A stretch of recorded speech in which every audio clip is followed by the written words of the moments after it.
I've been getting all kind of messages, inboxes, emails about the FBA ADOS versus Fat Joe situation. And today is the first day of Kwanzaa. Happy Kwanzaa to all my American Africans and Africans throughout the world. The first principle of Kwanzaa is umoja, unity. Umoja, unity. In the interest of unity, I am proposing that there be a public seminar, conference, and hearing on who exactly created hip-hop. From my understanding, hip-hop is exclusively an American African creation, although there has been Latino African contribution. From my understanding, hip-hop is an American African creation with Latino African contribution. I could be wrong on that. In fairness to the Latino African family, in fairness to the American African family, there needs to be a public discussion, a town hall meeting on this issue, because I don't want this to turn left. I don't want it to turn right. And I don't want the white American power structure to manipulate American Africans against Latino Africans. So what needs to happen?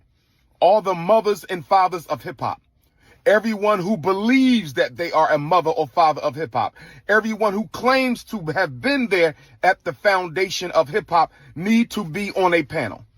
I am volunteering Dr. Umar Tunde, the most relevant voice in the Black African world, not just in America, but the entire planet. I am volunteering to facilitate this conversation. There needs to be a conversation. There needs to be clarity. Too many people are not speaking up who know the truth because they don't want to offend people. Whether you don't want to offend the American Africans, whether you don't want to offend the Latino Africans, we need truth. So I'm saying today on Thursday, December 26th, day one of Kwanzaa, the principle is umoja. Let us organize. Let us unite. We need unity.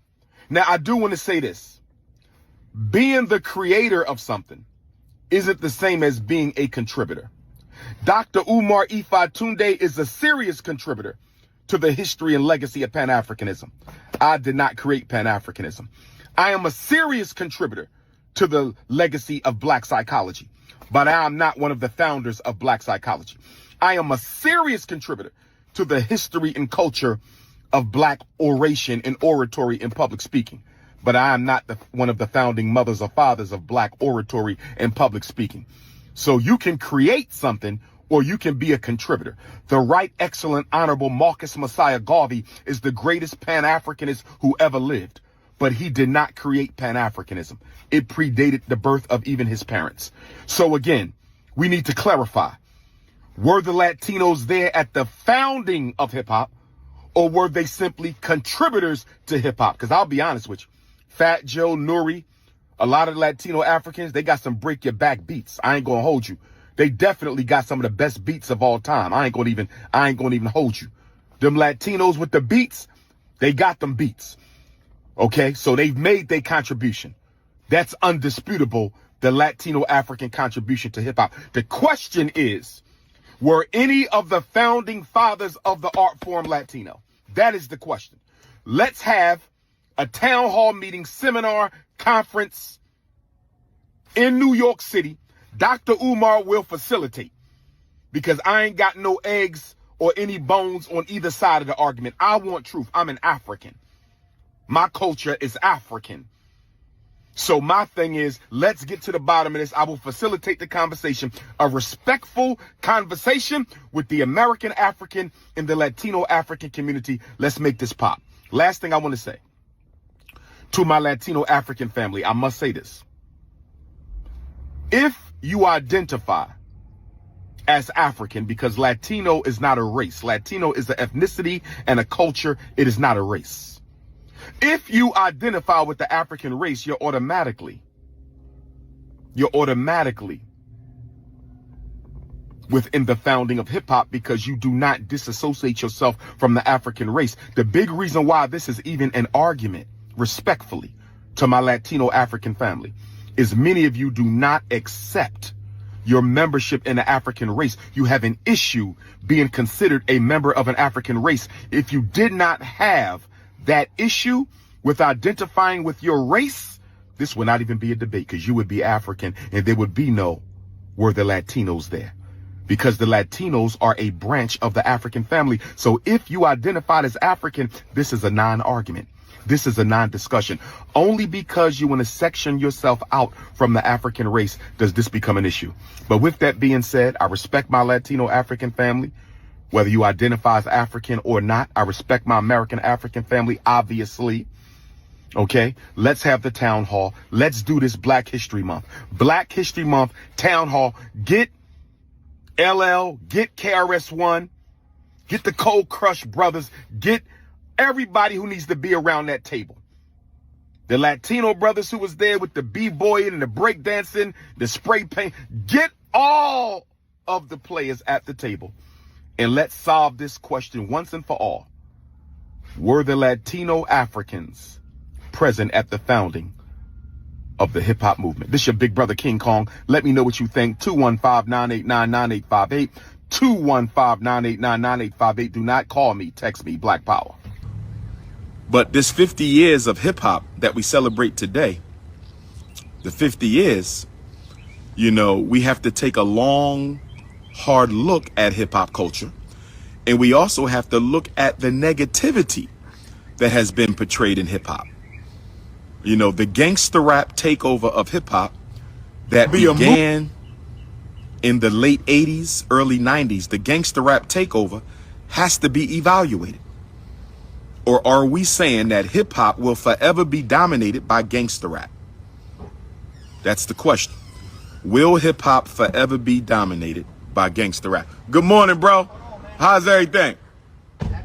All right. Yes, sir. Yes, sir.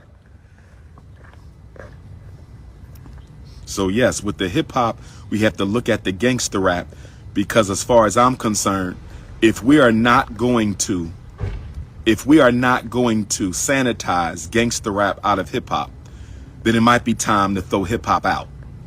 I'm gonna say it. If the leading hip hop artists, the elders and the youth, the pioneers and the disciples of hip hop, if we are not going to sanitize gangster rap out of hip hop and turn hip hop back into the progressive, political, and positive art form that it was, then we might as well throw the whole thing out. I don't want to throw out the baby with the bathwater. I don't want to. No. We're not going to play that game. We're not going to play that. Hip hop is different from rap. We are not going to play that game, because to me, that's a coward's game. That's a coward's game. That's for hip hop to say rap is not hip hop. That is a coward's game. You know why that's a coward's game? Because when y'all at the BET Awards, nobody makes that distinction. When y'all at the Grammy Awards, nobody makes that distinction. When y'all at the American Music Awards, nobody makes that distinction. When y'all at the Vibe Awards and the Source Awards, nobody gets up there and says, we need separate awards for hip hop and gangster rap. Nobody ever says that. The only time y'all want to separate gangster rap from hip hop is when you are asked to hold the gangster rappers accountable. Am I wrong, brothers and sisters? Am I wrong, brothers and sisters? Is it not true? Is it not true? Am I wrong? If I'm wrong, tell me I'm wrong. Tell me I'm wrong. The only time you hear hip hop artists talk about separating gangster rap from hip hop is when it comes time to hold each other accountable. And since a lot of our pioneers are cowards, and a lot of the disciples of hip hop are also don't want to lose their credibility. They don't want to lose their credibility with the streets. They don't want to lose their credibility with the corner boys. They are afraid to hold gangster rap accountable. So don't tell me gangster rap is not hip hop when y'all don't make that distinction no other time. And if we need to debate this, let's get on the Breakfast Club and debate this. Somebody get Charlemagne on the phone. Get DJ Envy on the phone. Let's debate what is and what is not hip hop. And if gangster rap is not hip hop, why don't the hip hop community hold the gangster rappers accountable? Why don't you say they're different from everybody else? I've never heard y'all do that. Let's talk about Jay-Z. Let's talk about Jay-Z. Now, I would say the first half of his career, Jay-Z's content was gangster rap. Am I wrong? The first half of his career, Jay-Z's content was gangster rap, right?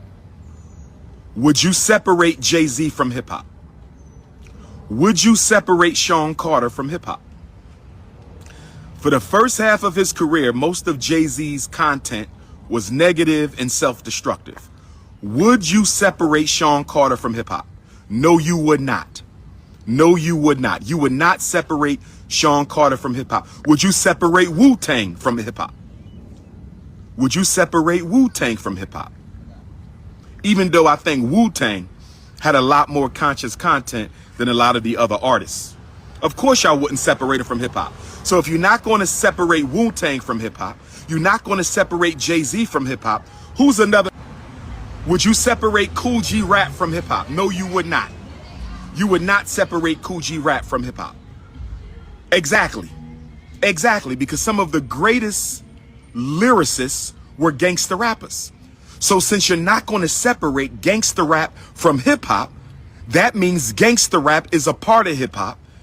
And those who have a problem with it and recognize gangster rap is not productive for the community, y'all need to go ahead and hold a convention in honor of the 50 years of hip hop. And it's time to sanitize hip hop. It's time to sanitize gangster rap out of hip hop. Who's some more gangster rappers who are some of the top artists of all time?